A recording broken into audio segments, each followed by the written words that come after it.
Tell me what you see in me. Gotta be. Hey friends, welcome back to my channel. If you are new here, thank you so much for watching. Make sure you like this video. Make sure you subscribe to stay up to date with my content. If you are returning, thank you so much for coming back to my channel. I know I have been a little MIA lately. I feel bad because my goal was to be posting content more often, and I feel like I let 3 weeks go by and I gave nothing. For any of my people that are working from home or do work remote, I want to give you some tips to maintaining your work from home and remote work schedule. I know people are probably like, well, working from home, does it really take a lot? I want to just start off by saying, so I work remote, and I've been working remote at my current job for a little over a year. I thought I had a good handle on it when I took this job. I started working from home during the pandemic when I was employed elsewhere, and I really did not know what I was doing. I don't think anybody knew what they were doing. Like, for most of us, it was our very first time working from home. You're going from an office environment or to an on-site environment into working from your house. But I felt like when I took this current job that I would have a better handle on how to like balance working remote and staying focused. I've been having a tougher time, and I feel like a lot of it has to do with the fact that this is the longest that I've worked remote or worked from home. When I was working from home in the pandemic, it was just, okay, you guys come back in the office once COVID has calmed down. And I went back into the office. So I probably worked from home maybe like not even a couple of months.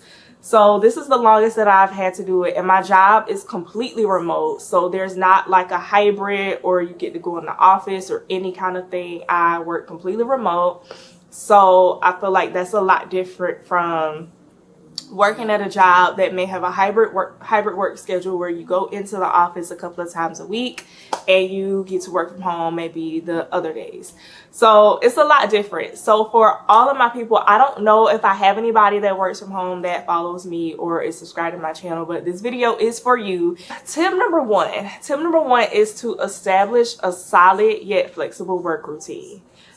Routine is something that I don't really like. I'm going to be honest, because I'm not a person who likes to stick to doing the same thing all the time. I know it's beneficial to do it because you want to make sure you build some consistency, but that's not my favorite thing at all. I like to switch things up. So that's why I also threw in the flexible in there, because a lot of people aren't able to focus completely on one set routine every single day. But what I will tell you, it is very important to set some kind of routine starting yourself off, because if you don't, you won't really be able to in the long run. So when I say establish a solid yet flexible routine, I'm talking about a morning routine where you get up and have a set of things that you do before you sit down and actually start working. Even making sure that you prioritize an evening routine, closing your computer down for the day. I feel like before I really had a good handle on working remotely, I honestly would get up in the mornings. I would honestly have my computer or my laptop by my bed, and I would just open my laptop as soon as I got up and I would start working. I realized that after a while of doing that, I did not feel energized. I really didn't feel prepared, and it really caught up to me later in the day. So that's not as effective. So I get up in the mornings. My morning routine looks like praying in the mornings, going to the gym, working out, drinking water. People really underestimate the importance of getting up in the morning and drinking enough water to set and start your day. That helps get you moving. So eating a decent breakfast as well, that is important. So making sure that you set up a successful morning routine to help you launch into your workday. Because the worst thing you can do is just throw yourself into the workday. Because at that point, what good are you? You haven't really given yourself the kind of care that you need to be able to start an intense and very hectic workday. And in that, be flexible, because you never know when you may have to shift your routine. I know for me, I don't get up and do the same thing every morning. I don't get up and go to the gym every morning. But when I do, I make sure that I stick to that. In the days that I don't, I substitute that with something else. Maybe taking a walk. maybe some morning meditation and yoga. Substituting your routine is helpful because it allows you to be flexible when you do start to get tired of doing the same thing every day, or you find that something isn't working for you anymore. You're able to switch that out with something else. The second thing, which is very important, and I always say this, make your Mondays count. I know everybody is like, I hate Mondays. Everybody has the Sunday scaries because they don't really want to start Mondays. If you do start your work day on Mondays, this is for people that start their work week on a Monday. Most people don't. Some people start their work week on a Sunday. Some people start their work week on a Wednesday. Whatever it is that is the first day of your work week, you want to make that count because that really sets up your entire week. How you start your Monday is how you can possibly finish your week. So one of the things I like to do, sometimes I look at my calendar week at a glance and make sure that I take a look at the meetings that I have set up for that week. I also like to just do my planner. So I like to write out any meetings that I have. I like to write out any important things that I need to keep in mind for that week. Even setting weekly goals. You want to set those goals. You want to make sure that you go into your Mondays the best way possible. A good example for me would be when my birthday came around. My birthday fell on a Monday. And I decided to take that Monday off because it's my birthday. Why am I going to work? So when I took that day off, I realized that I didn't really do as much preparation as I should have for the week because clearly it was my birthday weekend. And I did not meal prep. I did not really look at any of the meetings that I had coming up that week until I got to Tuesday.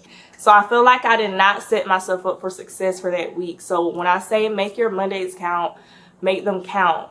Meal prep for the week. One of the things that I like to do, I like to meal prep on Sundays. Make sure by Monday all of my meals or majority of my meals for even the early part of that week are already prepped out, because the worst thing I can do is I can work on Monday, work on Tuesday, and I'm tired, I don't feel like cooking, but I have nothing to eat. That forces me to go eat out and start making unhealthy decisions. So I feel like it's important to make your Mondays count. Make sure that you set yourself up for success. When most people first started working from home in COVID, including myself, I wasn't using a desk. I was literally having my laptop on the floor. Again, I would wake up. I wouldn't even get out of bed. I would set my computer on my lap in the bed and start working. And if I'm being honest with you, I don't even know how many naps I took in that day because I was still sitting in my bed. It's so important to have a main workspace. When you do not have an office and you don't have an office desk, you want to make sure that you are setting up a space, even if you can, outside of your bedroom, to actually do your work. Because when working from home, I feel like it's easy to have everything run together because the same place that you work is the same place that you eat, it's the same place that you sleep. It's the same place that you take a shower.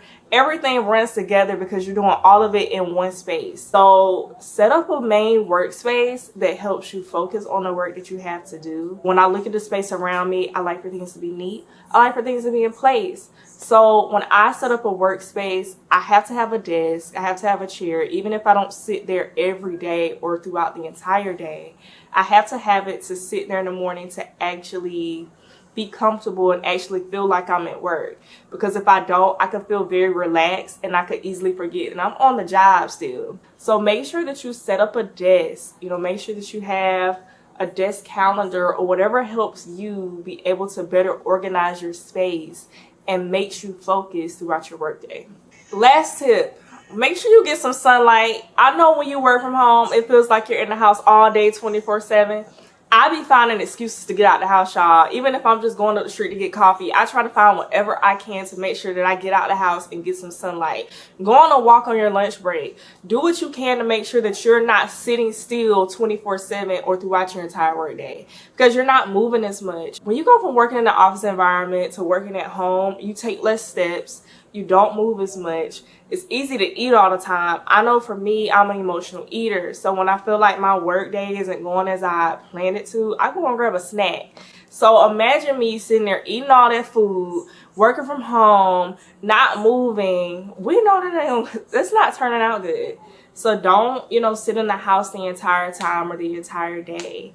Even working from a coffee shop, you know, that's a good alternative to working from home all day. You know, make sure that you get out or expose yourself to more than just the walls of your home. If you find friends that work from home as well, use this as a chance to get out with them and go to a coffee shop together. I feel like that helps as well because you won't feel like you're alone, and you will have other people to, you know, have as your work from home or remote working coworkers. And I know that really only works for people who work remote. Some people do work from home and are not able to move their computers and have to have their home as their designated workspace. For people that work remote and can take their computer and their work on the go, make sure that you prioritize getting out of the house when you can. Well, I think that is all for my work from home and remote working tips. Make sure that you like this video. Also, if you have some tips that have worked for you and you are a remote worker or you work from home, please share in the comments. I would love to hear because I'm always looking for new ways to just add to my work from home and remote working routine. So please share, please like, please subscribe, and make sure you stay tuned for more content that is on the way.